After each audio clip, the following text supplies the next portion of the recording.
Kenapa surah Al-Kahfi ini dianjurkan untuk dibaca?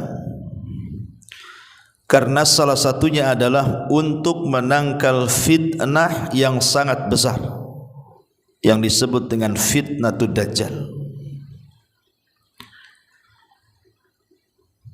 Dan itu disebutkan dalam sebuah hadis yang dikeluarkan Al-Imam Muslim berdasarkan lisan Nabi SAW. Apabila seseorang berjumpa dengan Dajjal, apa kata Rasul? Falyaqra alaihi fawatiha suratil kahfi.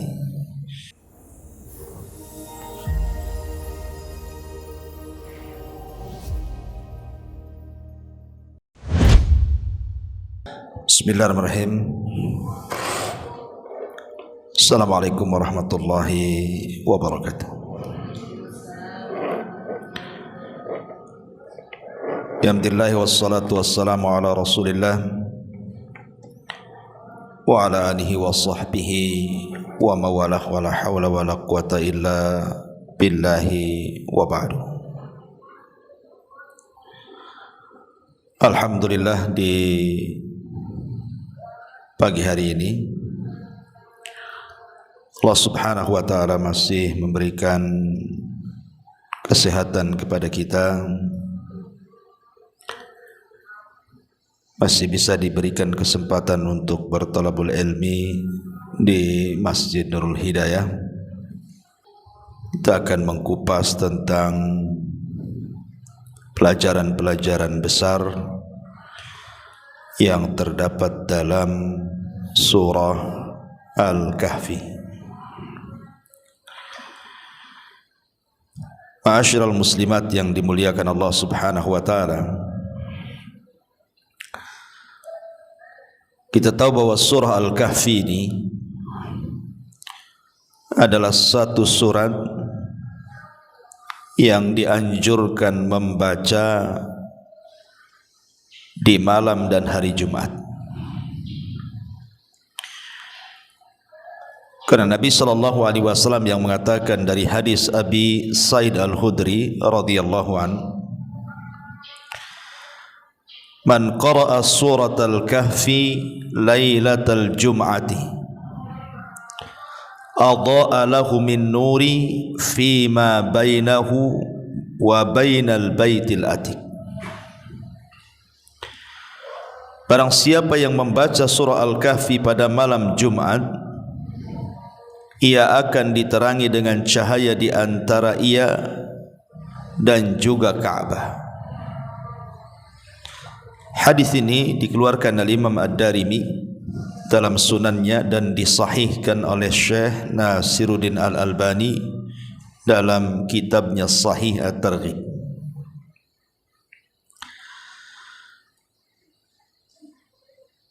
Kemudian juga disebutkan dalam riwayat yang lain, inna man qara'a suratal kahfi yaumal jum'ati adha'a lahu min nuri ma bainal jum'ataini. Sesungguhnya barang siapa yang membaca surah Al-Kahfi di hari Jumat, ia akan diterangi dengan cahaya di antara dua Jumat. Hadis ini dikeluarkan oleh Imam Al-Hakim Al-Baihaqi, kemudian juga Al-Hafidh Ibn Hajar, dan beliau mengatakan hadithun hasan, sebagai hadis hasan. Dan juga fatwa dari para ulama yang menganjurkan membaca surah Al-Kahfi di hari atau di malam Jumat, seperti fatwa daripada Lajnah Daimah, kemudian Asy-Syaikh bin Baz, Asy-Syaikh Ibnu Utsaimin dan yang lainnya. Lalu sebenarnya apa yang terkandung dalam surah Al-Kahfi ini? Kenapa begitu besar keutamaannya? Walaupun kita tidak menafikan ada sebagian ulama yang melemahkan tentang riwayat-riwayat keutamaan surah Al-Kahfi di hari Jumat, sehingga sebagian mereka tidak menganjurkan, mengkhususkan membaca surah Al-Kahfi karena riwayatnya lemah. Tetapi sebagian yang lain mengatakan riwayat tentang keutamaan membaca surah Al-Kahfi yang dikhususkan di hari dan malam Jumat itu sahih, sehingga sangat dianjurkan untuk dibaca khususnya di hari dan malam Jumat. Terlepas dari polemik itu, kita akan membahas beberapa poin penting dalam surah Al-Kahfi ini. Karena masalahnya, di antara alasan ulama kenapa surah Al-Kahfi ini dianjurkan untuk dibaca, karena salah satunya adalah untuk menangkal fitnah yang sangat besar yang disebut dengan fitnatud dajjal. Dan itu disebutkan dalam sebuah hadis yang dikeluarkan Al-Imam Muslim berdasarkan lisan Nabi SAW. Apabila seseorang berjumpa dengan Dajjal, apa kata Rasul? Falyaqra alaihi fawatiha suratil kahfi. Maka bacalah di hadapan Dajjal itu permulaan surah Al-Kahfi, dan dalam riwayat akhir daripada surah Al-Kahfi. Ma'asyiral muslimat yang dimuliakan Allah Subhanahu wa taala, di dalam surah Al-Kahfi ini terkandung 4 poin yang sangat-sangat penting sekali untuk dibahas, di mana 4 poin ini rangkuman daripada fitnah-fitnah Dajjal. 4 poin ini rangkuman daripada fitnah Dajjal. Makanya kenapa surah Al-Kahfi ini bisa menangkal fitnah-fitnah Dajjal. Sebagai gambaran, kita tahu bahwa Dajjal ini adalah makhluk yang Allah Subhanahu wa taala ciptakan untuk memfitnah manusia. Saking dahsyatnya fitnah Dajjal itu, sampai-sampai setiap muslim meminta perlindungan kepada Allah dalam setiap solatnya, khususnya sebelum salam dan setelah doa tasyahud. Di situ kita disunnahkan untuk membaca Allahumma inni a'udzubika min fitnati jahannam wa min fitnatil mahya wal mamat wa min fitnati al-qabri wa min fitnati syarri masihi dajjal. Berlindung dari 4 perkara, salah satunya adalah fitnah Dajjal. Karena Nabi SAW yang mengatakan sejak zaman Adam diciptakan sampai kiamat dibangkitkan, tidak ada fitnah yang lebih besar melebihi fitnah Dajjal. Tidak ada fitnah yang lebih besar melebihi fitnah Dajjal sejak Adam diciptakan sampai alam semesta dikiamatkan. Makanya saking dahsyatnya fitnah Dajjal ini, sampai-sampai Nabi SAW banyak menceritakan kepada para sahabat. Sampai-sampai para sahabat itu karena seringnya diceritakan tentang fitnah Dajjal, sampai di antara mereka ketakutan. Bahkan suatu hari Nabi SAW pernah mendapati para sahabat sedang berkumpul di masjid. Kemudian Rasul menghampiri mereka, rupanya mereka sedang bicara tentang Dajjal. Kemudian para sahabat mengatakan, ya Rasulullah, jangan salahkan kami kalau kami ini terus terpikir dengan adanya Dajjal sampai kami mengira bahwa Dajjal itu ada di kebun kurma Madinah. Saking seringnya Rasul bicara soal Dajjal.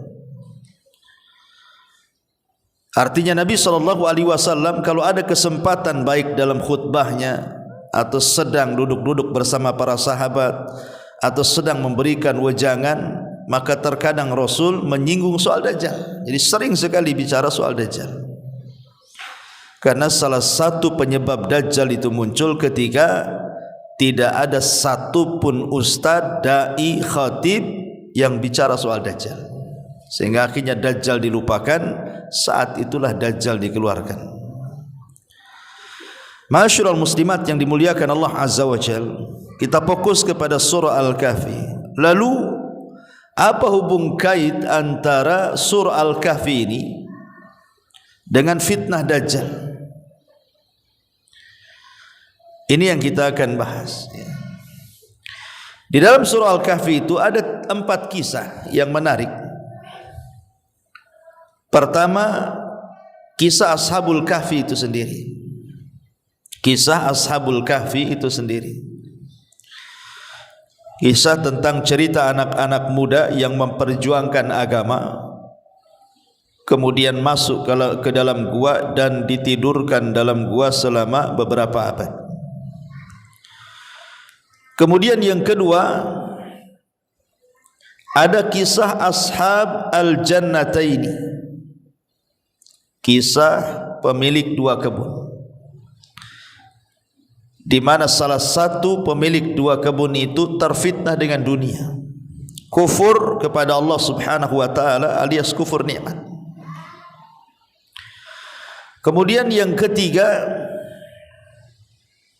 kisah tentang bagaimana Musa alaihi salatu wassalam entah berapa hari, berapa bulan, berapa tahun, tidak dijelaskan dalam Quran, berjalan mencari seorang nabi yang bernama Khidir untuk diambil pengetahuannya bersama pembantunya Yusha ibn Nun.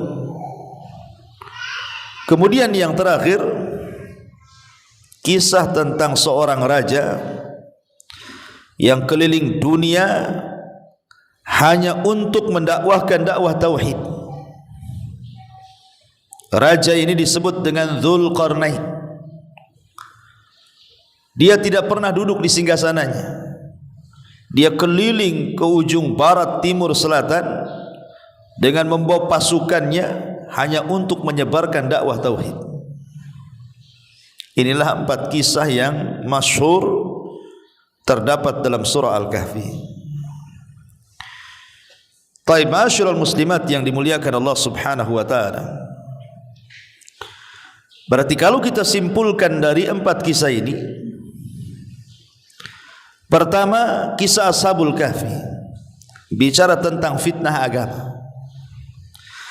Yang kedua, tentang kisah Ashabul Jannataini, bicara tentang fitnah dunia.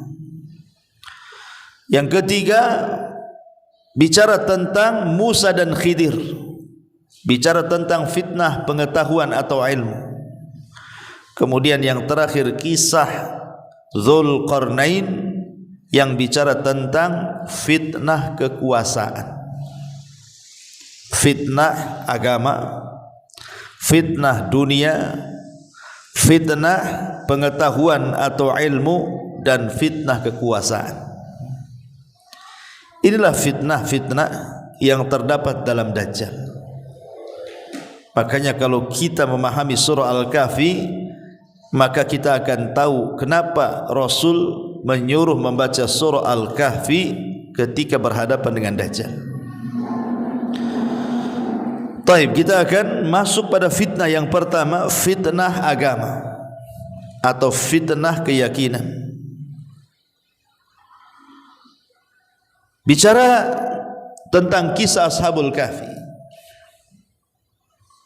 tentu kisah ini sebenarnya sangat menarik sekali kalau kita mau kisahkan dari awal sampai akhir dengan rinci, tetapi tidak cukup waktunya.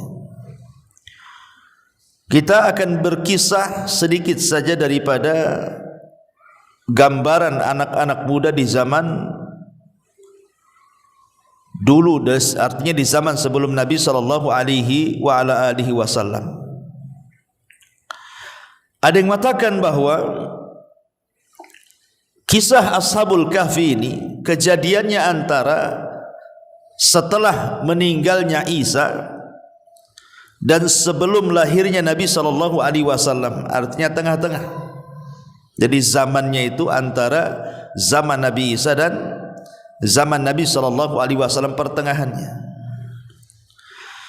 Karena ketika itu pengikut Nabi Isa alaihi salam itu terbagi menjadi 3 kelompok. Pengikut Isa menjadi 3 kelompok. Kelompok yang pertama, mereka adalah orang-orang yang berperang melawan orang-orang Yahudi dan mereka gugur sebagai syahid. Orang-orang yang mereka berperang melawan orang-orang Yahudi dan gugur sebagai syuhada. Mereka lah orang-orang yang istiqamah di zaman itu dengan syariat Isa, orang-orang Nasrani yang murni akidah mereka. Kemudian kelompok yang kedua, kelompok yang tidak bisa mempertahankan akidah Nasraninya, sehingga mereka akhirnya murtad dan mengikuti orang-orang Yahudi.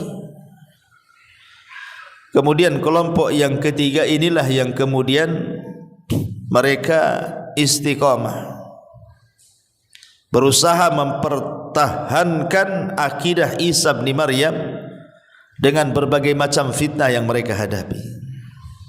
Mereka bersembunyi dan mereka terus memperjuangkan syariat Isa dan istiqamah.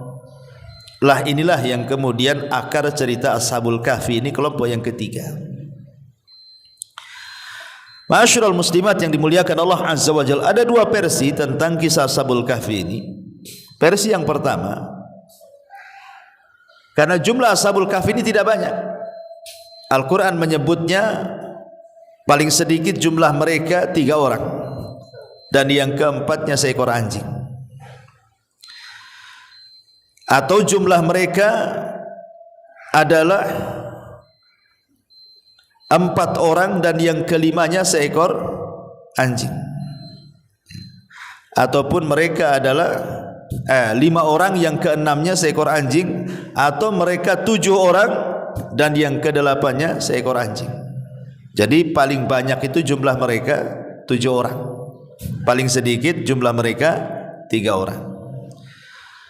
Tapi Allahu a'lam, pendapat yang kuat wallahu a'lam menurut jumhur mufassirin bahwa jumlah mereka 7 orang dan yang ke-8-nya seekor anjing, ya. Jadi dahulu ada 7 pemuda ini mengadakan safar. Mereka para muwahhidun.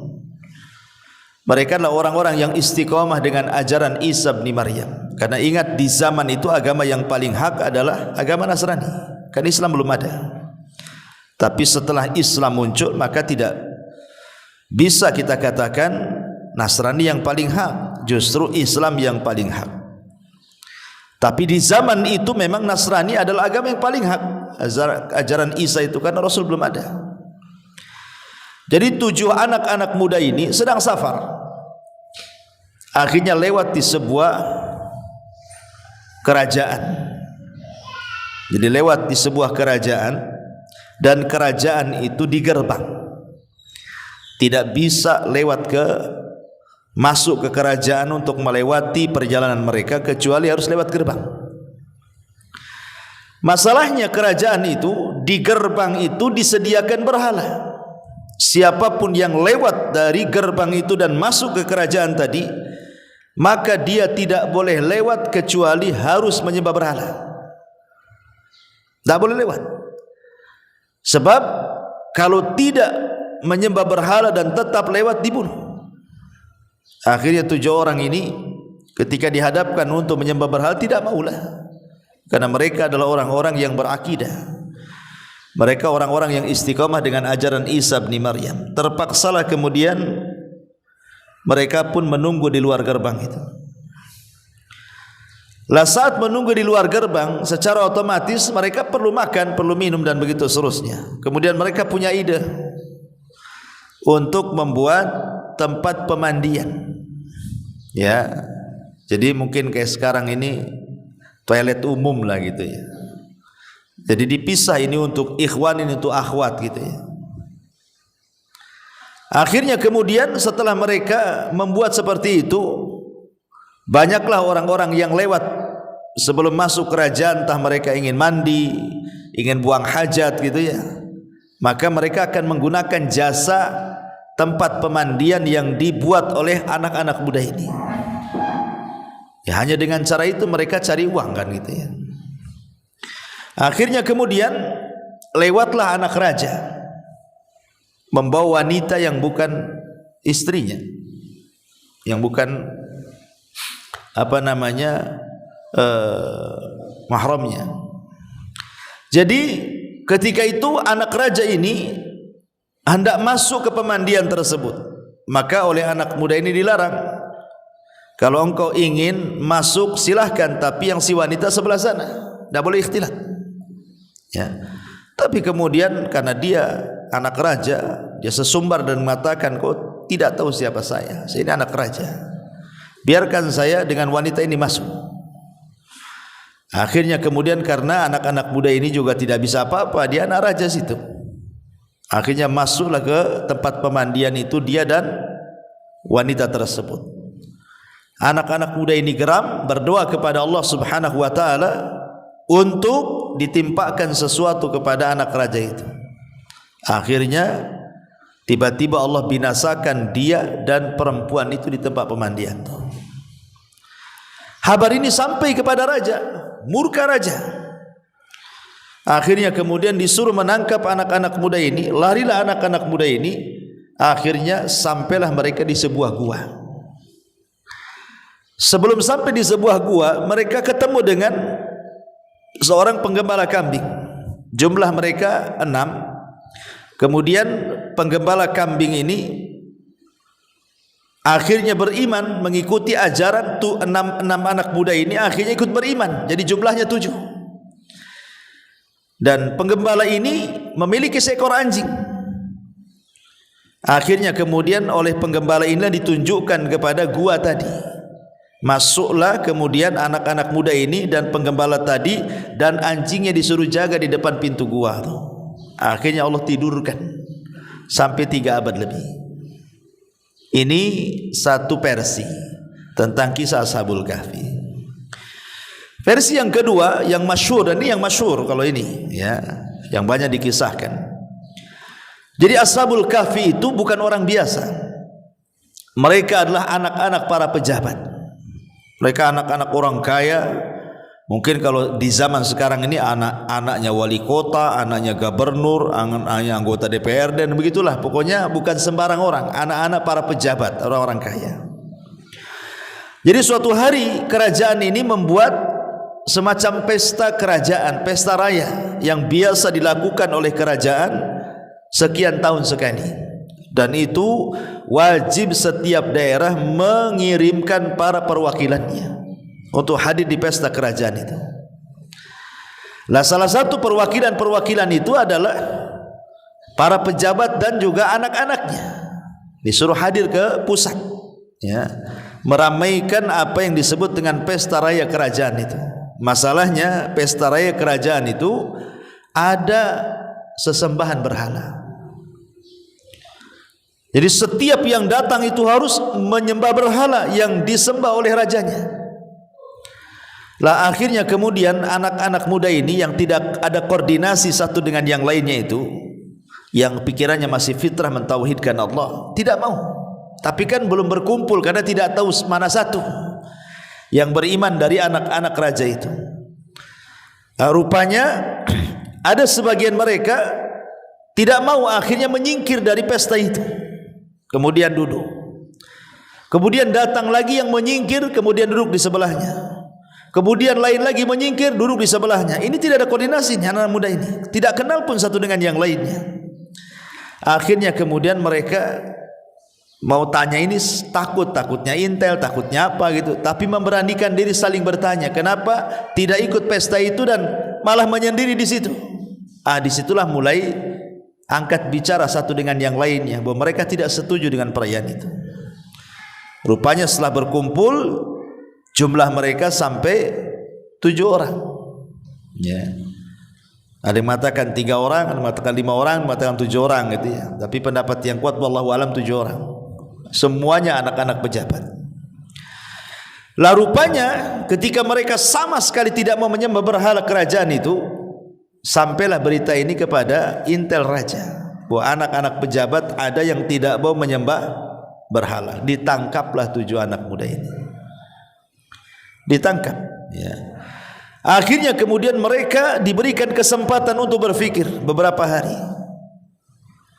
Kemudian mereka pun akhirnya setelah mengajukan beberapa hari untuk berfikir, 1, 2, 3 hari mereka akan menyembah berhala atau tidak gitu ya. Karena ada ancaman dari raja, lah kesempatan berfikir selama 1, 2, 3 hari itu digunakan untuk kabur. Mereka lari dari kerajaan dan raja pun murka, disuruh mengejar anak-anak muda ini. Sampailah kemudian di sebuah gua.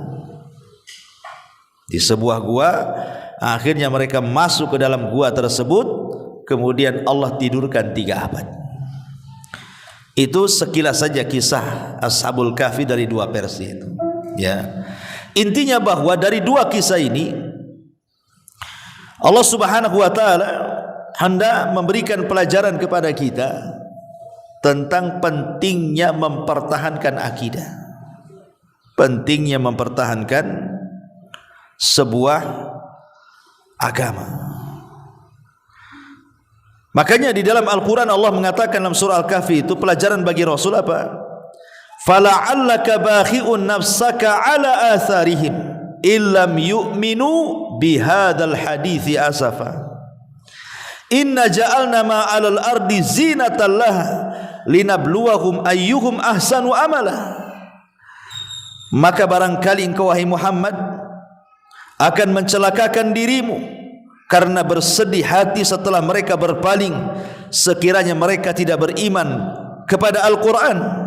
Sesungguhnya kami telah menjadikan apa yang ada di bumi sebagai perhiasan baginya untuk kami menguji mereka siapa di antara mereka yang terbaik perbuatannya. Jadi ini jadi pelajaran bagi Nabi SAW. Seolah-olah Ashabul Kahfi ini menjadi inspirasi bagi Rasul di permulaan dakwahnya. Bagaimana Ashabul Kahfi itu di permulaan dakwahnya dikejar-kejar, mau dibunuh oleh raja zalim kan gitu ya. Sampai akhirnya mereka bersembunyi di gua. Dan itu yang dialami Nabi. Bagaimana Nabi SAW di permulaan dakwahnya harus bersembunyi di rumah Arqam bidaril Arqam. Dan tidak boleh ada yang bercerita, sebab kalau persembunyian itu tahu bisa masalah gitu. Sebagaimana Al-Kahfi sembunyi dalam gua, maka Rasul bersembunyi di rumah Arqam bidaril Arqam, berdakwah di situ, pelan-pelan mengajak manusia. Dan di sini juga ada pelajaran bahwa seberat apapun ujian manusia, jangan pernah melepaskan agama, jangan pernah melepaskan keyakinan. Lihat Ashabul Kahfi, mereka masuk ke dalam gua, padahal mereka anak-anak pejabat loh. Mereka bukan orang biasa, mereka orang-orang yang memiliki dunia.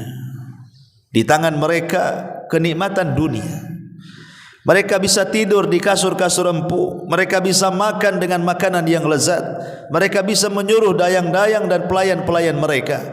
Tapi itu semua ditinggalkannya, malah tidur pula di tanah, di dalam gua, ketakutan dikejar-kejar, hanya mempertahankan iman dan juga akidah dan agamanya. Ini penting ya. Kalau dalam kondisi kita ditekan saja, kita disuruh untuk mempertahankan agama, kok di zaman sekarang ini tidak ada tekanan agama, malah pindah agama. Enggak ada tekanan agama itu, malah pindah agama di zaman sekarang ini. Hanya gara-gara pernikahan dengan orang kafir, kemudian terfitnah dengan dunia, pindah agama dia, naudzubillah. Ya, ini kan persis seperti yang disabdakan Nabi SAW, nanti di akhir zaman itu akan terdapat fitnah seperti penggalan malam. Paginya beriman, sorenya kafir. Sorenya beriman, paginya pula kafir, gitu ya.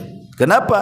Karena menjual agama mereka dengan dunia yang sangat murah, kata Rasul. Taib, ma'asyiral muslimat yang dimuliakan Allah Azza wa Jalla, di sini ada keteguhan yang luar biasa dari Ashabul Kahfi sebagai pelajaran bagi kita bahwa sesulit apapun seseorang jangan sampai menanggalkan iman. Lihat Nabi SAW saat mendihar istri-istrinya, dia tidur di ruangan yang sampingnya itu adalah kandang kuda. Jadi ini kandang kuda, di sini ada ruangan gitu. Ketika itu Umar bin Khattab radhiyallahu anhu adalah orang yang marah kepada Hafsah, karena Hafsah putrinya. Jangan-jangan lantaran Hafsah Rasul marah kemudian mendiharnya. Dan Abu Bakar juga sama marah dengan Aisyah. Jangan-jangan Aisyah inilah yang membuat Rasul marah. Akhirnya Umar bin Khattab ingin berjumpa karena terjadi berita waktu itu Rasul menceraikan istri-istrinya. Maka Umar ingin memastikan apakah betul Nabi menceraikan istri-istrinya termasuk putrinya Hafsah. Jadi dicarinya Rasul, rupanya ada di ruangan yang sangat sederhana di samping kandang kuda. Di situ Rasul tidur, ya. Jadi Umar bin Khattab radhiyallahu anhu izin masuk tapi tidak diberikan izin. Mungkin Umar ini takut kalau Rasul tidak suka mendengar soal pembicaraan soal istri-istrinya. Jadi Umar ini berteriak kepada orang di sekitarnya yang menjaga siapa yang boleh masuk, siapa yang tidak, bahwa aku tidak akan membicarakan soal rumah tangga Nabi. Ketika kemudian Rasul mendengar bahwa maksud Umar tidak akan membicarakan itu, baru Rasul mau. Artinya Rasul tidak mau membicarakan itu sebenarnya. Maka Umar pun dipersilahkan masuk. Disitulah Umar kaget. Dia melihat Nabi SAW tidur di atas pelepah kurma. Kemudian Umar terbayang bagaimana kekuasaan Kisra, kekuasaan Kaisar, gitu ya. Bagaimana Raja Romawi, mereka diagungkan dengan dunia yang melimpah di hadapan mereka, kasur yang empuk, dayang-dayang, makanan yang enak, kemudian juga kerajaan Persia, Najasyi dan begitu seterusnya. Sehingga Umar mengatakan kepada Rasul, ya Rasulullah, aku sudah pernah melihat Kaisar, Kisra, Najasyi, gitu ya. Mereka diagungkan dengan dunia, sementara engkau adalah seorang Nabi. Ya, kenapa kau seperti ini, gitu ya. Maka Nabi SAW mengatakan, ya Umar, sesungguhnya apakah kau suka Allah menyegerakan kepadaku di dunia seperti mereka? Sesungguhnya kemuliaan itu hanya ada pada Allah Subhanahu wa ta'ala. Diingatkan Umar, diingatkan. Makanya Umar radhiyallahu an, kata-kata ini melekat ketika dia berkata kepada Abu Ubaidah ibnul Jarrah. Dia mengatakan, wahai Aba Ubaidah, innallaha a'azzana bil Islam, faman ibtagha al-izzata bighairi ma a'azzana Allah adzallana Allah. Wahai Aba Ubaidah, kemuliaan itu hanya ada pada Islam. Siapapun yang mencari kemuliaan di luar Islam, kau tidak akan dapat. Ya, artinya di sini apa yang dinasihatkan Rasul kepada Umar, dinasihatkan pula Umar kepada Abu Ubaidah ibnul Jarrah. Tetapi Abu Ubaidah adalah orang yang tidak pernah berubah dengan dunia. Sampai Umar mengatakan, semua manusia terubahkan dengan dunia kecuali engkau, wahai Abu Ubaidah. Dunia tidak pernah merubahmu. Taib, ma'asyiral muslimat yang dimuliakan Allah Azza wa Jalla, pelajarannya adalah bagaimana Nabi SAW dalam kesederhanaan dia mengajarkan kepada para sahabat dan kita, dalam kesederhanaan apapun, dalam kesulitan apapun, jangan sampai melepaskan Islam dengan terfitnah dengan dunia. Ini pelajaran yang besar dari surah Al-Kahfi dalam kisah Ashabul Kahfi di sini. Mempertahankan agama, akidah dan tauhid bagaimana caranya. Ini yang pertama. Yang kedua, dalam surah Al-Kahfi ini terdapat kisah Ashabul Jannataini. Kisah Ashabul Jannataini. Jadi dahulu di zaman sebelum Nabi SAW, ada yang mengatakan ini di zaman Bani Israel, kisah-kisah Israiliyat gitu ya. Ada yang mengatakan kisah ini terjadi di Yaman, artinya kisah-kisah Arab, wallahu alam ya. Tapi yang jelas bahwa tidak penting bagi kita mengetahui di mana kisah ini terjadi, bukan khususnya sebab tetapi umumnya lafaz.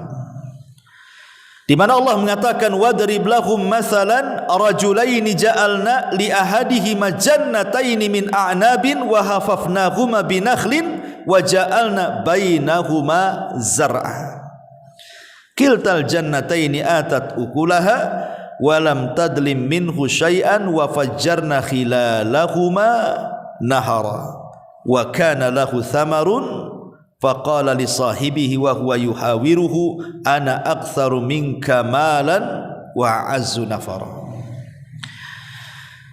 Dan berikanlah wahai Muhammad kepada mereka, maksudnya orang-orang kafir jahiliyah itu, sebuah perumpamaan dua orang laki-laki yang salah satunya kafir.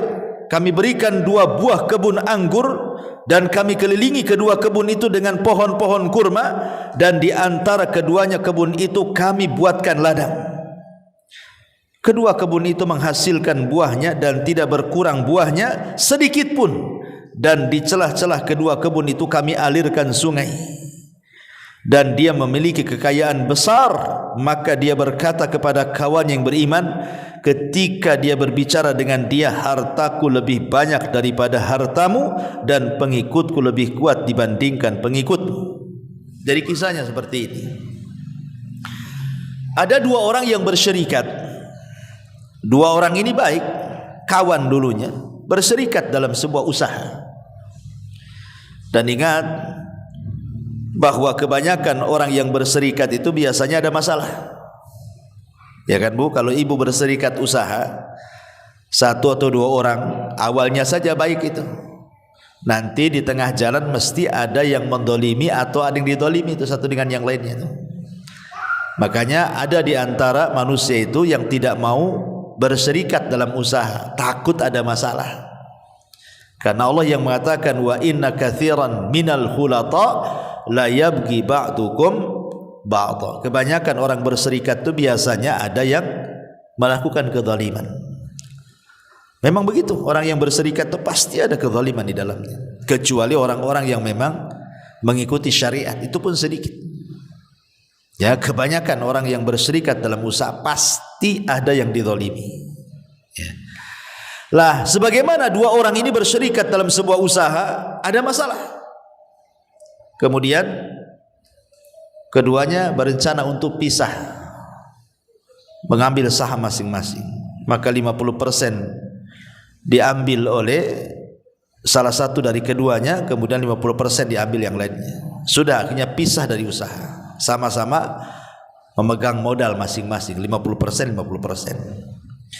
Masalahnya yang satu beriman, yang satu kufur. Yang satu beriman ini ketika dibagi sahamnya, dia sedekahkan semuanya. Jadi hartanya itu disedekahkan semuanya lillahi ta'ala, karena Allah subhanahu wa ta'ala. Tapi yang kufur ini bakhil, hartanya tidak ada yang disedekahkan secuil pun. Justru dia dibelikan dua kebun. Dia beli dua kebun, kemudian sisanya dia gunakan untuk menikah, sisanya dibelikan untuk budak membayar supaya bekerja di kebunnya, dan begitu seterusnya. Pokoknya kontras lah, yang satu diinfakkan, yang satu mengejar dunia. Dengan berjalannya waktu, rupanya yang kufur nikmat ini Allah subhanahu wa ta'ala berikan rizki yang luas. Kebunnya, kebun anggurnya ini menghasilkan buah yang luar biasa. Kemudian pagarnya adalah pohon-pohon kurma. Kemudian di tengah-tengahnya ada ladang-ladang lagi yang bisa ditanami selain daripada kurma dan anggur. Kemudian air yang masuk ke kebunnya adalah air yang sangat jernih yang tidak harus dirawat, tanpa harus ada tenaga. Dan Allah tidak pernah menghentikan buahnya, artinya tidak ada musimnya, buah terus. Ya, coba bayangkan tuh. Ya. Kalau kita kan kalau mau mangga ada musimnya, mau duren ada musimnya. Di sana enggak. Ya. Jadi anggurnya tidak ada musimnya, bisa dipetik kapan saja. Kurmanya tidak ada musimnya, termasuk tanaman-tanaman lain tidak ada musimnya. Akhirnya lambat laun jadilah dia kaya. Dan ini pelajaran. Kalau ada orang yang diberikan kekayaan, seolah-olah usahanya itu tidak pernah gulung tikar. Buka ini berhasil, buka itu berhasil, buka ini berhasil. Kan ada orang yang seperti itu tuh. Dia buka usaha apa saja berhasil. Ya, ingat bahwa ketika Allah Subhanahu wa taala bukakan rizki kepada manusia, sementara dia kafir, atau mungkin dia tidak salat, atau mungkin dia fasik, tapi dalam usaha dia bagus, bukan berarti itu keberhasilan. Itu istidraj. Ya, sebagaimana orang ini kan, orang ini kafir, tapi Allah berikan kekayaan. Ini namanya istidraj. Sengaja Allah Subhanahu wa taala buka rizki seluas-luasnya, tapi ingat ada waktu Allah menghancurkannya. Jadi jangan tertipu. Itu hanya istidraj saja. Bukan menunjukkan bahwa kalau Allah bentangkan kekayaan tanda Allah cinta kepadanya. Tidak. Ya, karena kekayaan itu bukan barometer cinta dan tidaknya Allah kepada hamba. Karena namanya kaya itu berserikat antara mukmin dan kafir masalahnya. Qarun kaya, kemudian Sulaiman juga kaya, Abu Jahal kaya, Abu Bakar juga kaya. Artinya kekayaan itu berserikat mukmin kafir, sehingga bukan menunjukkan tanda sayang Allah kepada hamba dengan banyaknya kekayaan. Ya. Jadi orang ini diberikan luas luar biasa kekayaannya. Kebunnya semakin maju, kekayaannya semakin banyak, pengawalnya semakin banyak, dan begitu seterusnya. Jadi suatu hari kawannya yang beriman ya, sudah ludes hartanya karena diinfakkan di jalan Allah. Dia hanya mengharap surga saja. Jadi dia sedang kesulitan ekonomi. Daripada dia kerja kepada orang, dia teringat kawannya yang dulu pernah berserikat dengan dia, yang sekarang jadi kaya. Boleh jadi kalau dia bekerja kepada mantan kawannya dulu yang berserikat, itu kan lebih mudah urusan-urusannya. Rupanya terbalik. Ketika dia datang melamar, tiba-tiba datang saja dia dibodoh-bodohkan. Lihat bodoh kau ini, dulu kau banyak harta seperti aku katanya.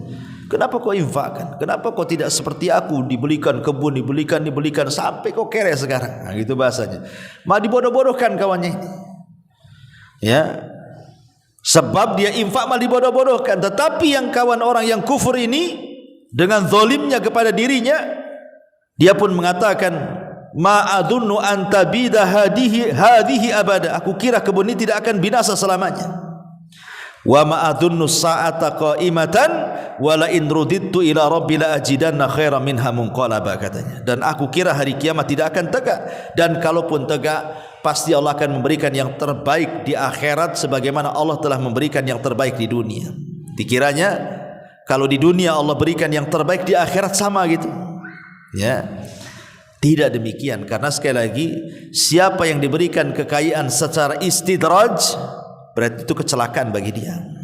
Kalau Allah memberikan kekayaan karena istidraj lah, sengaja dibukakan, padahal dia tidak sholat, padahal dia tidak puasa, padahal dia tidak zakat, padahal dia kafir gitu ya. Ingat, ini kekayaan istidraj, artinya ada batasnya. Allah sengaja membentangkan untuk dihancurkan. Akhirnya terjadilah hiwar, saling adu hujah gitu ya. Yang satu ngejek, yang satu ngingatin, yang satu ngejek, yang satu ngingatin, gitu saja sampai pada waktunya. Intinya dia tidak mau menerima sebenarnya, tapi dia ingin menunjukkan kesombongan kekayaannya dengan mengejek kawannya dan begitu seterusnya. Sampai sebelum orang ini pergi, dia mau tunjukkan kebunnya. Ya. Karena dia mengatakan, saya lebih banyak hartanya daripada kamu, saya lebih banyak pengikutku daripada kamu. Ayo, kalau enggak percaya, lihat kebunku.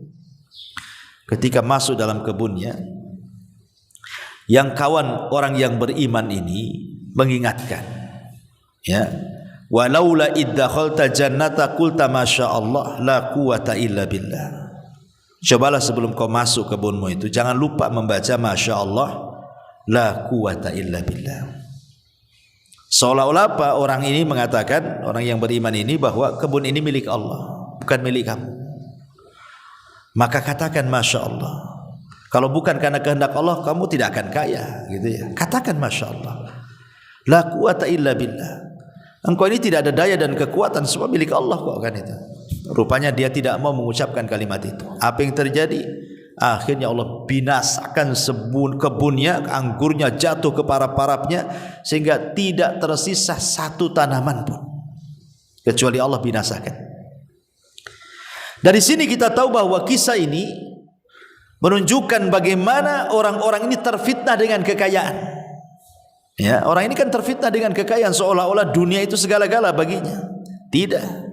Lah Dajjal itu datang di akhir zaman dengan membawa fitnah dunia. Kalau Dajjal mengatakan kepada langit hujan, hujan itu langit. Kalau Dajjal mengatakan kepada bumi tumbuh, tumbuh bumi itu. Kalau Dajjal mengatakan kepada bumi, keluar pembendaharaan kamu, keluar semuanya, emasnya, peraknya, jamrudnya, macam-macam dari perut bumi itu. Apapun yang dikehendaki Dajjal dari kenikmatan dunia, Allah berikan kekuatan kepada Dajjal untuk fitnah. Dajjal memiliki rububiyah Allah, tapi sengaja Allah berikan itu untuk memfitnah manusia, gitu maksudnya. Makanya kenapa di akhir zaman itu yang paling banyak terfitnah, maaf, itu ibu-ibu tuh. Yang paling banyak terfitnah itu ibu-ibu. Saking takutnya bapak-bapak sama istrinya, sama anak perempuannya, sama bibinya, sampai dirantai.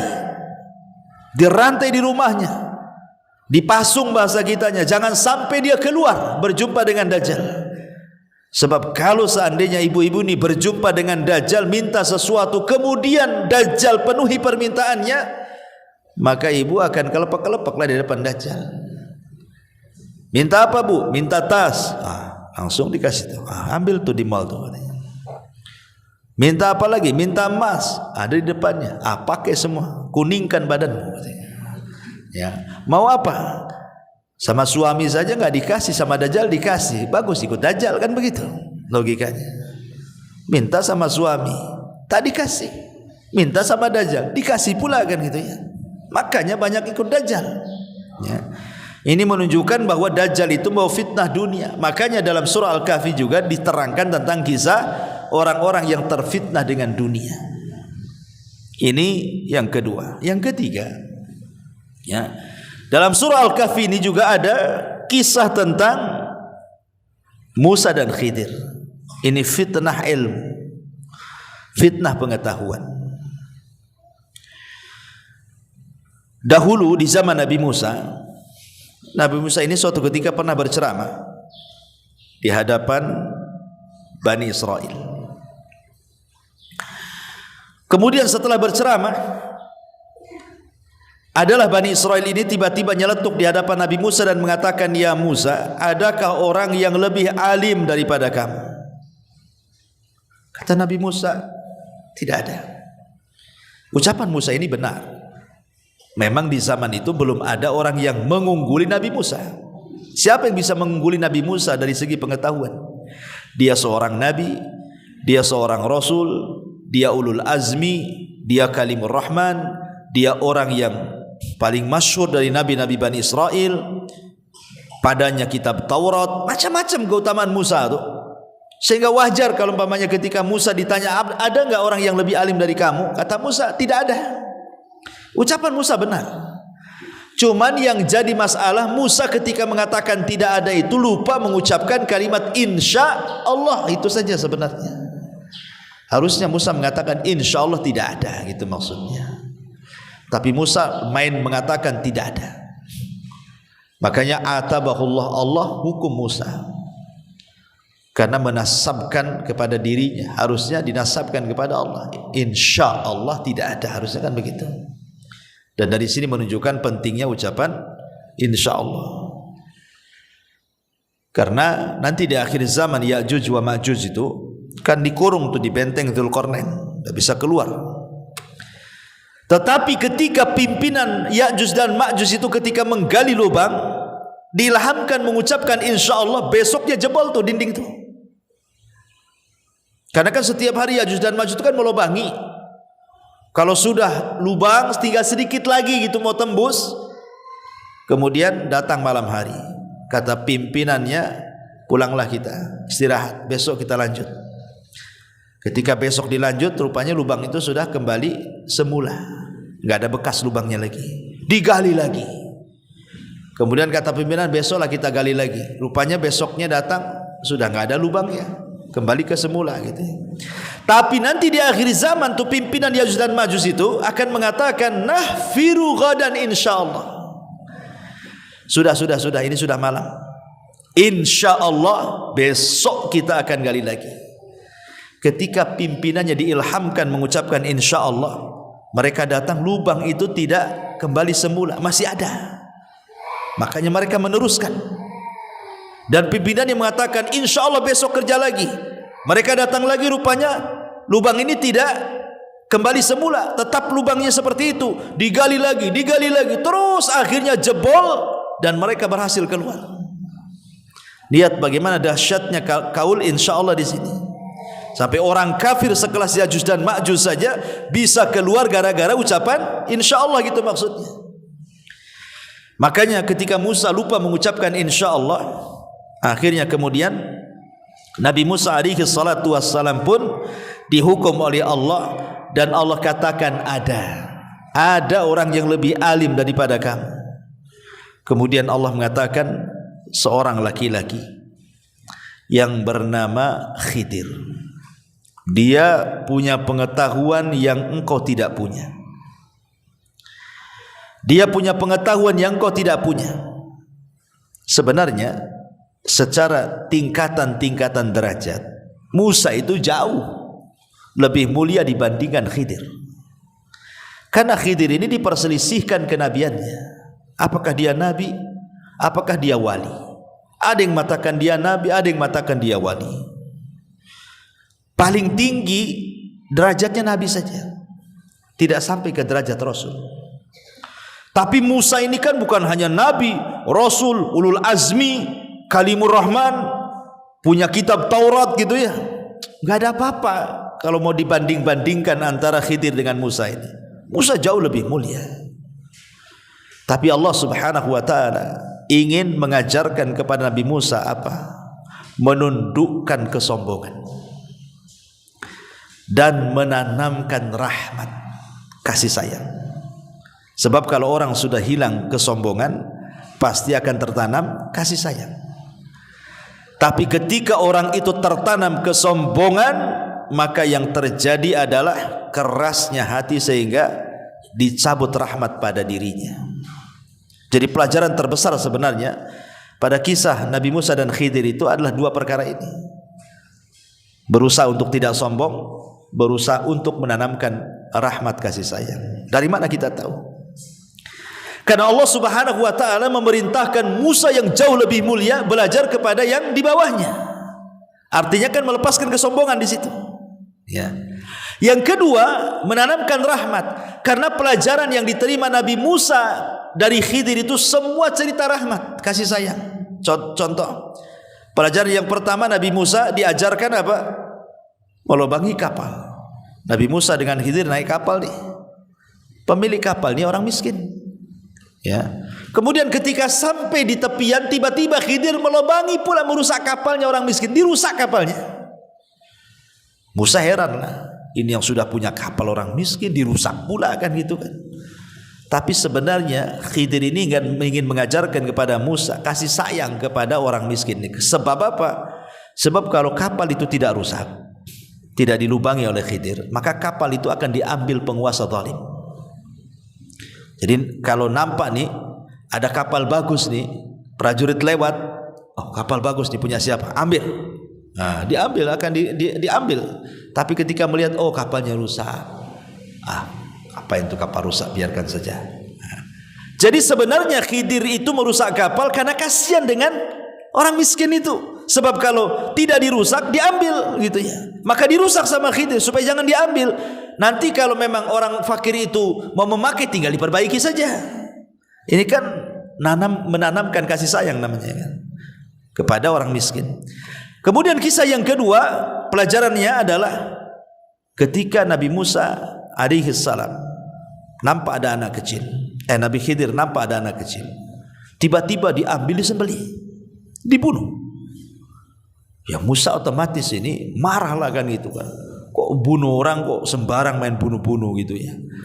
Tapi Khidir ingin menanamkan kasih sayang di balik pembunuhan anak kecil itu, karena Khidir seorang nabi, diberitahu oleh wahyu bahwa anak ini kalau besar nanti durhaka sama orang tuanya, kasihan sama orang tuanya, daripada menyiksa orang tuanya, kubunuh saja. Tentu ini juga sebagai dalil bahwa Nabi Khidir itu bukan wali tapi nabi. Kenapa? Karena Khidir tahu sebagai mukjizatnya anak kecil yang dibunuhnya ini kalau sudah besar akan jadi durhaka. Tidak mungkin Khidir tahu kecuali karena wahyu. Berarti dia seorang nabi. Itu bagi yang berpendapat Khidir nabi gitu ya. Berarti di sini pun ada pelajaran kasih sayang. Khidir membunuh anak kecil supaya kalau sudah besar tidak menyusahkan orang tuanya. Kemudian yang ketiga, ketika Khidir dan Musa masuk ke sebuah daerah ingin dijamu gitu ya, rupanya satu desa itu bakhil, tidak ada yang mau ngasih jamuan kepada Musa dan Khidir. Maka Khidir mengajak Musa, ayo kita keluar cari kampung lain. Sebelum keluar dari kampung itu, rupanya di perbatasan kampung itu ada rumah mau roboh. Kata Khidir kepada Musa, tunggu dulu, kita perbaiki rumah ini. Kata Musa, Khidir, daripada kita ini memperbaiki rumah roboh entah siapa pemiliknya, bagus kita ya cari yang jelas-jelas gitu ya, memperbaiki rumah yang roboh, ada pemiliknya, dapat upah, kita bisa makan. Kita kan lagi lapar nih cari makan. Kok memperbaiki rumah yang roboh yang gak jelas penghuninya, kita dapat apa di sini katanya kan? Kata Khidir, ini rumah punya 2 anak yatim. Di balik rumah ini ada harta karun. Dulu orang tua anak yatim ini orang soleh. Kita harus jaga anak yatim itu. Sebab kalau seandainya orang-orang desa tahu bahwa rumah ini ada harta karun setelah roboh, maka kita tidak menjaga harta anak yatim. Akhirnya diperbaiki itu sama Khidir dan Musa. Lihat bagaimana Khidir menanamkan kepada Musa sifat rahmat kasih sayang kepada anak yatim. Ya, yang pertama orang miskin, yang kedua kepada orang tua, yang ketiga kepada anak yatim. Lah jadi pelajaran yang diambil oleh Nabi Musa kepada Khidir itu apa? Pertama menundukkan kesombongan, di mana Musa suruh belajar kepada orang yang di bawahnya. Yang kedua, pelajaran-pelajaran Khidir kepada Musa semua bicara soal apa? Soal kasih sayang. Ya, itu pelajaran besarnya yang bisa kita petik dari kisah Khidir dan Musa. Dan lebih daripada itu, Khidir mengajarkan kepada Musa tentang luasnya rahmat Allah, luasnya pengetahuan Allah. Ketika Khidir berada di perahu bersama Nabi Musa, nampaklah ada burung terbang nukik gitu ya. Kemudian burung ini mengambil seteguk air lautan, kemudian terbang lagi. Kemudian Khidir mengatakan kepada Musa, wahai Musa, ilmumu kalau dikumpulkan dengan ilmuku kalau digabungkan, ilmumu kalau dikumpulkan dengan ilmuku yang digabungkan, itu tidaklah kecuali hanya sebatas tegukan burung itu. Itulah banyaknya ilmu kita berdua, seperti air yang diteguk burung itu katanya. Adapun pengetahuan Allah itulah seluas samudra ini katanya. Nah ini juga ada pelajaran bahwa jangan pernah sombong dengan ilmu yang sedikit, karena ilmu Allah itu luas. Khidir ini seolah-olah mengingatkan, kan Musa ini kan waktu berceramah dikatakan kan sama Bani Israel, wahai Musa, ada nggak orang yang lebih alim? Kata Musa nggak ada katanya. Di sini Khidir mengingatkan, Musa, ilmumu dengan ilmuku ini dibandingkan ilmu Allah, itu hanya seperti seteguk air yang dimakan atau diminum burung kemudian pergi. Lah samudra ini ilmu Allah gitu, jangan sombong gitu maksudnya. Kita ini siapa gitu dibandingkan ilmu Allah. Lah ini juga Nabi Musa diajarkan bahwa tidak boleh orang itu takabur, ya, sombong tidak boleh. Ma'asyiral muslimat yang dimuliakan Allah Azza wa Jalla, Dajjal itu salah satu fitnahnya adalah sombong, kesombongan. Karena dia seolah-olah memiliki pengetahuan yang tidak dimiliki manusia. Dia diberikan rububiyah Allah Subhanahu wa taala yang tidak diberikan kepada manusia dengan pengetahuannya Dajjal itu. Makanya kemudian Dajjal itu sanggup menyuruh langit untuk hujan-hujan, menyuruh langit untuk kering-kering, menyuruh bumi untuk tumbuh-tumbuh, menyuruh bumi untuk kering ya kering. Pokoknya luar biasa Dajjal itu. Sampai-sampai ada orang anak muda. Anak muda ini beriman, punya pengetahuan, talabul ilmi, mencari Dajjal. Ya, mencari Dajjal, kemudian ketemu sama prajuritnya dan mengatakan, mau kemana kamu? Saya mau berjumpa dengan Dajjal. Oh, tidak bisa. Engkau tidak mungkin berjumpa dengan Tuhan kami, kata pengikutnya itu. Tetapi kemudian Dajjal mengetahui bahwa ada anak muda yang beriman yang ingin berjumpa. Kata Dajjal, biarkan dia berjumpa denganku, katanya. Kemudian anak muda yang beriman ini berilmu mengatakan, engkau adalah Dajjal, engkau adalah pendusta, engkau bukan Tuhan. Jadi di hadapan pengikutnya tuh, kata Dajjal, kalau kutunjukkan sesuatu kepadamu, mau kau beriman bahwa aku Tuhan? Akhirnya anak muda, bahkan tidak, justru kalau engkau tunjukkan sesuatu makin yakin kau ini pendusta, katanya. Akhirnya anak muda ini dipegang, kemudian digergaji jadi dua. Kepalanya ini digergaji jadi dua belah, darah memuncrat kemana-mana, digergaji. Kemudian Dajjal lewat di kedua belah tubuhnya itu. Di tengah-tengah tubuhnya Dajjal lewat tuh. Kemudian setelah lewat, orang ini kan terbelah menjadi dua. Dajjal lewat di tengah-tengahnya. Tiba-tiba Dajjal mengatakan kepada dua tubuh yang terbelah itu, menyatulah dan hiduplah. Akhirnya tubuhnya menyatu, hidup lagi. Ya, kata Dajjal, lihat, bukankah sudah aku tunjukkan kesaktianku? Maukah kau beriman kepadaku? Aku ini Tuhan. Kata anak muda ini, makin yakin kau adalah Dajjal, katanya. Justru makin Dajjal, makin yakin kalau ini kau Dajjal, awar, kafir, gitu ya kan. Akhirnya Dajjal emosi, kemudian mau menusuk anak muda ini dengan pisau dia.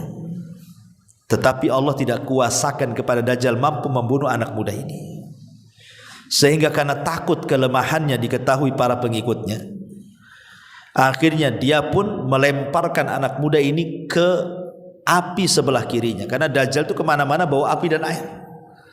Jadi dilemparkan ke dalam api, yang hakikatnya api itu adalah air dan air itu api. Maksudnya api itu adalah sorga, air itu adalah neraka. Tapi sebelum anak muda ini masuk ke dalam api itu, anak muda sudah mengingatkan bahwa Dajjal tidak akan sanggup membunuhku, jangan kalian percaya dengan dia. Tapi karena anak muda, anak buahnya Dajjal sudah tertutup hidayah, mereka pun tidak bergeming dengan ucapan anak muda itu, tidak yakin, sampai anak muda ini masuk ke dalam api dan mati oleh Dajjal. Ya. Lah dari sini ma'asyiral muslimat yang dimuliakan Allah Azza wa Jalla, sehebat apapun Dajjal itu, dia tidak bisa melawan orang yang beriman, yang berilmu. Tetapi ingat bahwa ini anak muda pilihan. Tidak semua orang bisa menghadapi Dajjal. Makanya Rasul mengatakan, kalau engkau mendengar ada Dajjal, sebaiknya jangan dihadapi, pergi, menyingkir, kata Rasul. Faliyan a'anhu, jangan coba-coba dihadapi, karena fitnahnya sangat dahsyat. Dari sini pelajaran bagi kita, jangan pernah masuk ke daerah-daerah fitnah. Jangan pernah masuk ke tempat-tempat fitnah, ke tempat-tempat syubhat, jangan masuk. Kalau kita ini tidak kuat imannya, jangan pernah masuk ke tempat fitnah. Karena Rasul saja mengatakan kalau berjumpa dengan Dajjal kabur. Sebab kalau berjumpa betul-betul, nanti kita tidak bisa menghadapi, kita pula jadi pengikut dia, gitu maksudnya. Maka sekecil apapun tempat syubhat, tempat fitnah itu jangan didatangi. Ya, seperti mamanya orang jalan-jalan ke negeri-negeri kafir. Buat apa? Ya, menghabiskan uang jalan-jalan ke negeri kafir itu buat apa coba? Bagus untuk umroh, untuk haji yang sudah jelas-jelas gitu ya. kemudian menyumbang kepada tempat-tempat ibadah fuqara wal masakin, jelas. Daripada kita jalan-jalan ke negeri kafir yang jelas-jelas itu negeri penuh dengan fitnah dan syubhat. Ya. Nanti sampai di sana malah terfitnah dengan dunia, terfitnah dengan syubhat agama, luntur akidah kita dan begitu seterusnya. Nauzubillah gitu ya. Maka jauhi tempat-tempat fitnah itu. Ini kisahnya Nabi Musa dan juga Khidir. Kemudian yang terakhir ya adalah kisah Dzulqarnain. Dzulqarnain ini adalah fitnah kekuasaan. Ya, bicara tentang fitnah kekuasaan. Tapi Dzulqarnain ini satu-satu raja dari 4 raja dunia yang beriman. Maksudnya yang menguasai dunia secara utuh ya, sebagian besar dunia dikuasai. Karena hanya ada 4 raja ya yang pernah menguasai sebagian besar dunia. 2 beriman, 2 kufur. Yang beriman Dzulqarnain dan juga Sulaiman. Kemudian yang kufur Namrud di masa Ibrahim. Kemudian yang kedua Bukhtu An-Nasr, Bukhtun Nasr yang pernah membantai orang-orang Yahudi Palestina, Raja Babylon ya, di zaman Nabi Yahya kalau tidak salah. Taib masyarul muslimat yang dimuliakan Allah Azza wa Jalla, salah satunya adalah salah satu dari fitnah dalam surah Al-Kahfi adalah fitnah kekuasaan. Tapi Dzulqarnain ini berbeda dengan Namrud yang terfitnah dengan kekuasaan dan berbeda dengan Bukhtun Nasr. Dia jadikan kekuasaannya untuk dakwah. Dia jadikan kekuasaannya untuk berdakwah. Jadi dia itu subhanallah melakukan perjalanan yang disebutkan dalam Al-Quran itu ke 3 arah. Jadi Dzulqarnain ini dia berjalan ke 3 arah disebutkan di dalam Al-Quran itu. Kemana saja coba? Pertama, Maghrib Asy-Syamsi. Dia mengarah ke tempat terbenamnya matahari, ke arah barat. Jadi perjalanan Dzulqarnain itu ke arah barat. Baru yang kedua Matla' Asy-Syamsi, ke arah terbenamnya terbitnya matahari. Jadi perjalanan yang pertama ke arah barat, ke arah terbenamnya matahari. Kemudian yang kedua ke arah terbitnya matahari. Artinya kemana? Ke ujung timur. Baru setelah ke arah barat, ke arah timur, baru Dzulqarnain ke arah sebaliknya, imma ke arah selatan atau ke arah utara. Ya. Kemudian mendapatkan Dzulqarnain ini di antara 2 gunung. Didapati di belakang kedua gunung itu ada satu kaum yang hampir tidak memahami pembicaraannya. Jadi Al-Quran menyebutkan 3 arah perjalanan Dzulqarnain. Arah barat, arah timur, dan arah yang tidak jelas apakah utara ataukah selatan. Yang jelas akhirnya berjumpa dengan sebuah kaum yang tidak bisa dipahami bicaranya.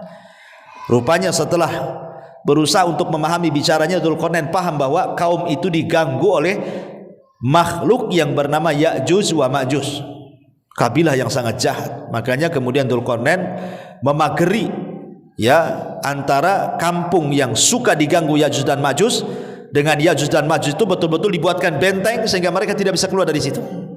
Dan benteng itu tidak bisa dijebol sampai kiamat dibangkitkan, karena jebolnya benteng itu berkaitan dengan tanda-tanda kiamat besar. Ya, apabila benteng itu jebol, berarti keluarlah Ya'juj wa Ma'juj. Kapan itu? Saat Isa bin Maryam sudah berhasil membunuh Dajjal. Baru keluar fitnah Ya'juj dan Ma'juj gitu ya. Tapi pelajarannya adalah di sini Dzulqarnain ini dia kemana-mana berdakwah. Dan dia orang yang suka memperbaiki wilayah-wilayah dan daerah-daerah kalau mau beriman. Jadi Dzulqarnain cuma 2, mau beriman atau mati. Kalau mau beriman, ku perbaiki daerah kalian. Tapi kalau tidak beriman, ku bantai semua kalian. Cuma 2 saja. mati atau beriman. Nah, itu ya. Makanya berhasil Dzulqarnain itu kemana-mana keliling dunia berdakwah sehingga mengislamkan banyak manusia. Ada yang mengatakan, kata Syekh Utsaimin rahimahullah taala, bahwa Dzulqarnain itu seorang raja yang masuk Islam karena dakwahnya Ibrahim. Jadi dia kalau melihat kurun zaman di zaman Dzulqarnain itu maksudnya saat kurunnya sezaman dengan Nabi Ibrahim. Dzulqarnain itu sezaman dengan Nabi Ibrahim, karena yang mengislamkan Dzulqarnain adalah Ibrahim, yang mengajarkan tauhid kepada Dzulqarnain adalah Ibrahim. Bahkan pernah suatu ketika tawaf bersama, ya, Ibrahim dengan Dzulqarnain. Dari situlah kemudian Dzulqarnain mengemban tugas yang sangat besar, dakwah tauhid yang diajarkan Ibrahim kepadanya, dan dia jadikan kekuasaannya sebagai alat dakwah keliling dunia, ya. Lah sebagaimana Dzulqarnain ini keliling dunia berdakwah tauhid, Dajjal ini sebaliknya. Dalam waktu 40 hari 40 malam, yang satu harinya sama dengan setahun, hari keduanya sama dengan sebulan, hari ketiganya sama dengan sepekan, kemudian hari-hari berikutnya sama dengan hari biasa. Selama 40 hari 40 malam, Dajjal itu keliling dunia, tidak ada satu bumi, satu jengkal pun kecuali diinjak Dajjal. Disitulah Dajjal mencari pengikut sebanyak-banyaknya, dan berhasil, ya, sehingga pengikutnya luar biasa gitu ya Dajjal itu, karena fitnah yang luar biasa. Kecuali orang-orang yang dirahmati Allah saja yang tidak jadi pengikut Dajjal, itu pun sedikit. Sampai Isa pun dan Imam Mahdi dan pasukannya sampai bersembunyi di Bukit Tur sampai turunnya Isa bin Maryam, baru berhasil membunuh Dajjal, ya. Tapi lihat bagaimana Dajjal menyebar dengan kekuasaannya, fitnah di mana-mana, tapi Dzulqarnain dengan kekuasaannya menjadi alat dakwah menyebarkan tauhid. Ya. Inilah 4 kisah yang disebutkan dalam surah Al-Kahfi. Empat-empatnya bicara dan menangkal tentang fitnah Dajjal, fitnah agama, karena Dajjal itu tujuannya hanyalah memfitnah agama manusia. Orang suruh kufur, suruh ikut dia.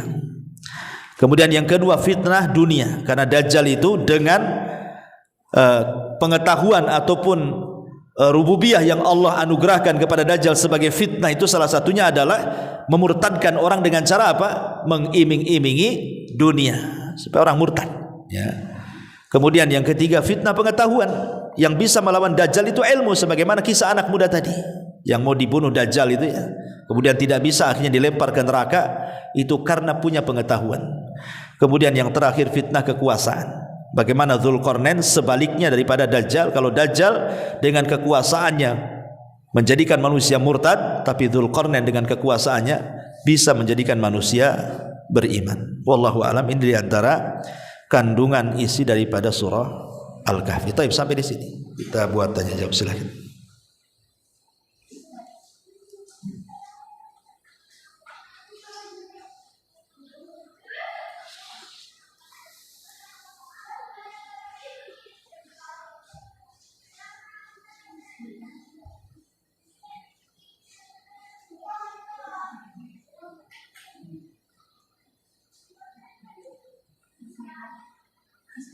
Iya. Orang itu kan itu belajar. Hari itu kan orang itu belajar dengan perempuan. Kalau orang itu enggak semuanya itu tobatnya itu tobatnya itu seperti apa bagaimana? Kalau ada yang itu belajar, dia langsung mati atau bagaimana? Kan ada yang suka dengan apa itu aku kan katanya itu terbakar atau bagaimana? Kalau sudah ikut Dajjal akan sulit keluar dari Dajjal. Karena kalau sudah ikut Dajjal artinya sudah menuhankan Dajjal, sudah yakin bahwa Dajjal itu adalah Tuhan, dan sulit akan keluar dari Dajjal kalau sudah jadi pengikutnya. Ya tetap hidup, tetapi ya tadi menjadi para pengikut Dajjal, menjadi para pengikut hawa nafsu. Mereka senang hidupnya karena kekayaannya melimpah, gitu ya. Ternaknya juga melimpah. Pokoknya apa yang dikehendaki melimpah di hadapan dia. Ya gimana enggak ikut Dajjal? Jangankan Dajjal belum muncul, Hari ini saja sudah banyak jadi pengikut Dajjal. Dajjalnya belum ada, pengikutnya sudah ada. Ya. Siapa mereka? Ya para pengikut hawa nafsu, orang-orang yang hubud dunia, orang-orang yang cinta dengan dunia. Itu kalau ketemu Dajjal cocok tuh, salaman tuh. Orang-orang yang hubud dunia, orang-orang yang lebih mencintai dunia dibandingkan akhirat, belum datang Dajjal saja sudah jadi pengikutnya tuh. Karena Dajjal itu mengiming-imingi pengikutnya dengan dunia, gitu. Jadi para pengikut Dajjal itu hubud dunia. Belum ada Dajjalnya orang sudah hubud dunia.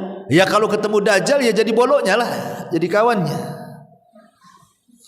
Nah dari sini kenapa di akhir zaman itu orang muda ikut Dajjal? Karena ya seperti itu. Belum keluar saja sudah terfitnah dengan fitnahnya. Seperti fitnah kekuasaan. Dajjal belum ada, dia sudah jadi Dajjal pula kan gitu ya. Dia yang jadi Dajjal kecilnya lah bahasanya. Dengan kekuasaannya justru bukannya digunakan alat dakwah, malah untuk kezaliman, untuk kerusakan. Nah ini Dajjal kecil lah namanya. Ataupun dengan pengetahuannya, bukannya mengajak manusia ke dalam hidayah, malah menyesatkan pula dengan pengetahuannya. Harusnya dengan ilmu itu orang dapat hidayah, tapi enggak, dengan pengetahuan sesat orang itu. Dibuat orang syirik, dibuat orang bid'ah, dibuat orang maksiat gitu kan. Dengan pengetahuannya, bukannya orang itu diarahkan ke tauhid, diarahkan ke sunnah, diarahkan ke taat. Ini malah sebaliknya dengan pengetahuannya. Nah, ini kan bahaya ya. Padahal Nabi SAW itu tidaklah meminta tambah dalam kehidupannya kecuali 3 perkara. Pertama ilmu, Rabbi zidni ilma, ya Allah tambahkan ilmu kepadaku. Yang kedua umur, ya Allah buatlah umurku berkah, panjang tapi berkah. Kemudian amal. Ya, Nabi SAW hanya minta 3 perkara. Tambahan ilmu, tambahan umur supaya berkah, tambahan amal supaya bertambah. Selebihnya Rasul tidak meminta tambah, apalagi harta, apalagi apa, enggak. Bahkan kekuasaan pun Nabi SAW lebih baik berjumpa dengan kawan-kawannya di Rafiqil A'la saat Jibril menawarkan gitu ya, apakah mau kau lanjutkan kekuasaanmu dan Allah berikan kenikmatan yang banyak? Kata Rasul, tidak, sebaiknya aku meninggal saja, aku ingin berjumpa dengan kawan-kawanku di Rafiqil A'la. Rasul menghindar, tidak mau ya kan? Nah, intinya bahwa kalau jadi pengikut Dajjal ya sudah, dia kan gak akan keluar dari situ. Wallahu a'lam.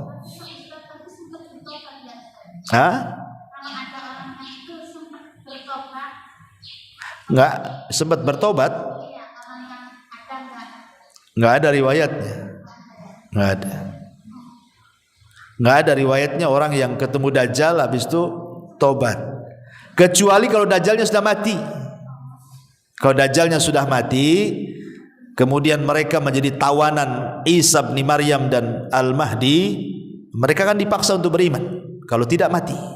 Disitulah banyak yang tobat, yang masuk Islam sebelum kematian Isa ya. Wallahu a'lam. Ya.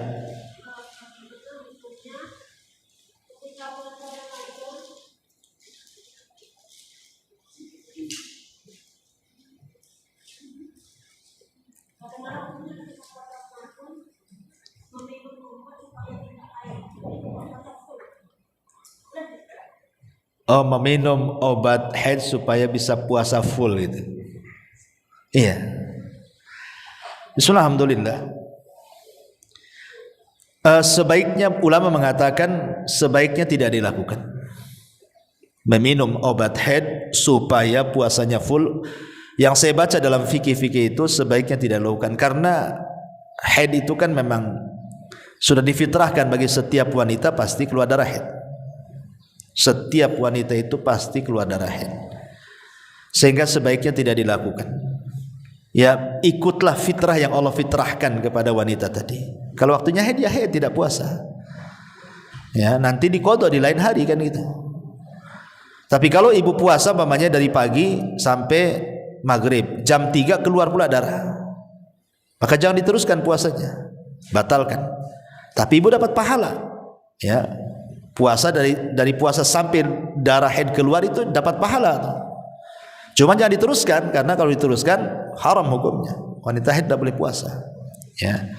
Tapi kalau untuk menangkal haid dengan mengkonsumsi obat supaya mampet haidnya, maka ulama tidak menganjurkan, kecuali dalam waktu-waktu tertentu, seperti lagi umroh, lagi haji, karena memang untuk kesananya saja butuh waktu, butuh biaya, sehingga sebaiknya memberikan rukhsah, boleh gitu ya.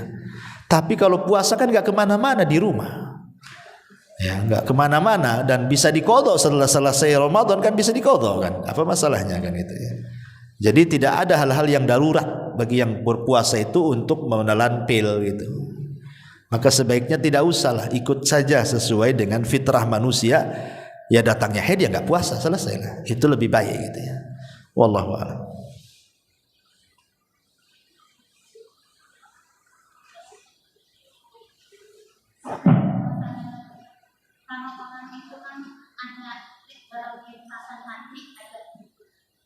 Contohnya ada perkataan kata-kata kufur. Ustaz kan kemarin bilang kalau orang yang dikasih mati katanya enggak tetap di disabar ya Ustaz.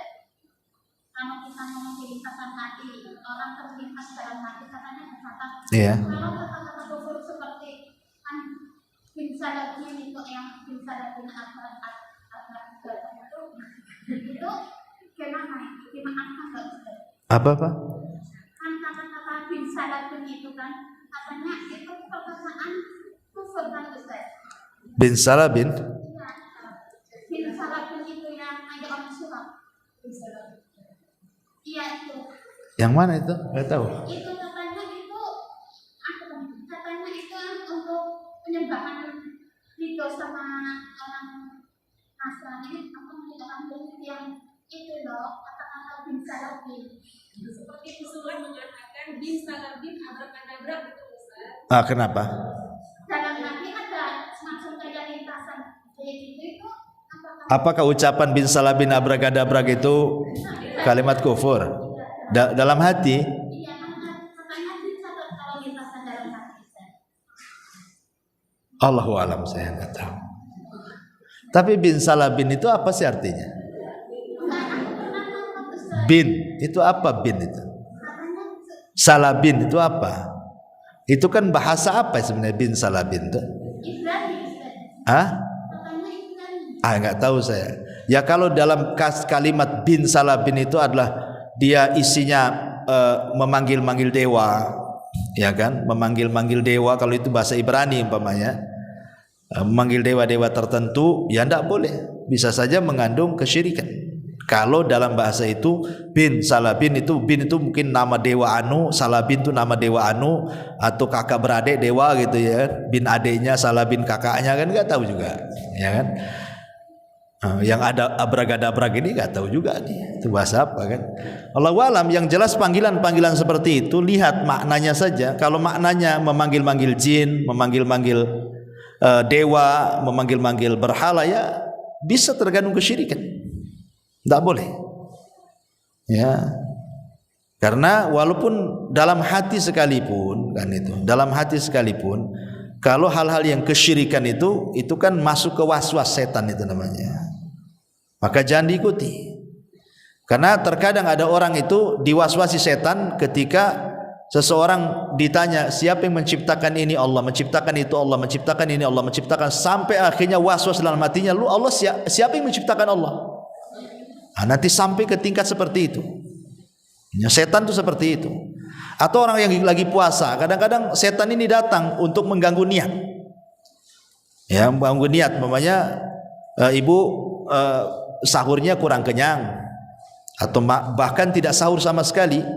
Mungkin karena capek, habis tarawih makan gitu ya, terus capek tidur, bablas sampai akhirnya subuh, nggak sempat sahur. Ya, tapi ibu sudah niat puasa, ya sah-sah sajalah. Nanti siang ini setan datang, kadang-kadang setan korin itu. Ya, ibu lagi lapar, sudahlah, makan aja, kau ini lapar. makan aja kan itu.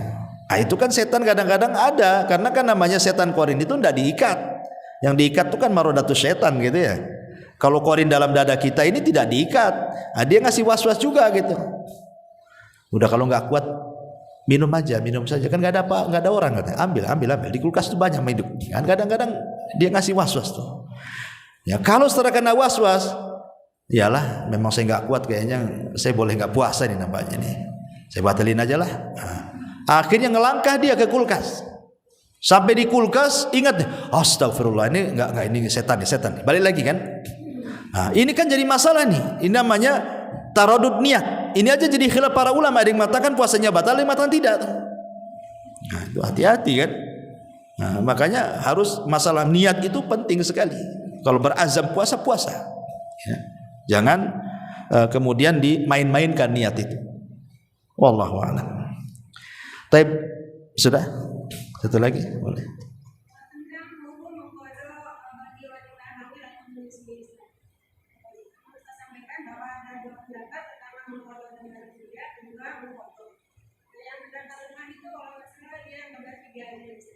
Di mana? Iya, maksudnya gini, wanita yang menyusui dan yang hamil itu kan ada 3 kondisi. Kondisi yang pertama, dia buka karena takut kepada dirinya, bukan takut kepada janinnya. Maka ini dikiaskan dengan orang sakit, cukup qadha, tidak fidyah. Yang kedua, takut sama dua-duanya. Takut sama dirinya, takut juga sama janinnya. Takut sama dirinya, takut pula sama bayi yang disusuinya. Maka ini pun dikiaskan kepada orang sakit, karena asalnya takut kepada dirinya, bukan takut kepada bayinya sebenarnya.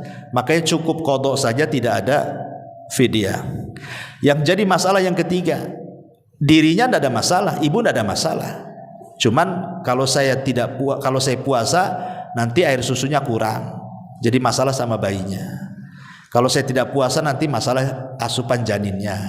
Kalau saya sih nggak ada masalah. Nah, berarti dia membatalkan bukan karena dirinya, tapi karena orang lain, karena janin. Nah, ini yang jadi polemik. Ada yang mengatakan dalam mazhab Syafi'i dia harus membayar 2, qadha dan fidyah. Qadha bagi dirinya karena dia membatalkan, fidyah karena orang lain. Ya, dan yang membayar fidyah ya bapaknya lah, bukan ibu kan. Ya. Dan itu berdasarkan fatwa Ibnu Umar dan Ibnu Abbas.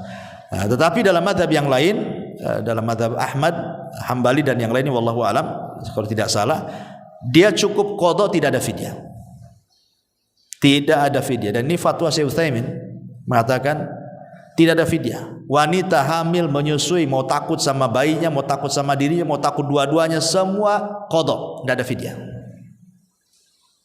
Ya, itu fatwa Syekh Utsaimin. Ya, tapi kalau fatwa Syekh Ibrahim Ar-Ruhaili yang saya dengar di YouTube, dia mengatakan harus 2, qadha kepada dirinya, fidyah karena janinnya atau karena bayinya. Wallahu a'lam. Ini khilaf ulama lah kan itu. Nah.